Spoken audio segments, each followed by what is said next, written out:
Hi friends, চলে এসেছি নতুন একটা রেসিপি নিয়ে। দেখুন, এটা হচ্ছে কুমড়ো ফুল। আজকে বানাবো আমি কুমড়ো ফুলের বেগনি। সেই জন্য দেখুন, এই যে কুমড়ো ফুলের ভিতরে যে একটা অংশ আছে ছোট্ট হলুদ মতো, সেইটাকে ভালো করে আমি কেটে নেব, মানে ভালো করে আমি এটাকে ছাড়িয়ে নেব। এটা যদি না ছাড়াই তাহলে কিন্তু খেতে একটু তেতো ভাব লাগবে। সেই ওটাকে ভালো করে আমি ছাড়িয়ে নিয়েছি। ভিডিওটি ভালো লাগলে লাইক, কমেন্ট, শেয়ার আর সাবস্ক্রাইব করে দেবেন।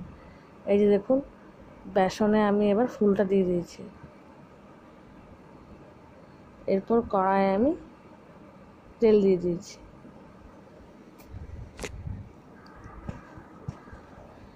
এরপর একে একে আমি বেসনের মধ্যে ফুলটা ফেলে এরপর আমি গরম তেলে দিয়ে দিলাম।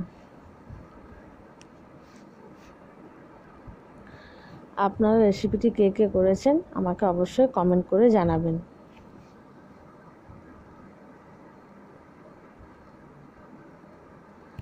এরপর আমি ভালো করে, একদিকটা আমার ভালো করে ভাজা হয়ে গেছে, এরপর আমি আরেক দিকটা ভালো করে ভেজে নিচ্ছি।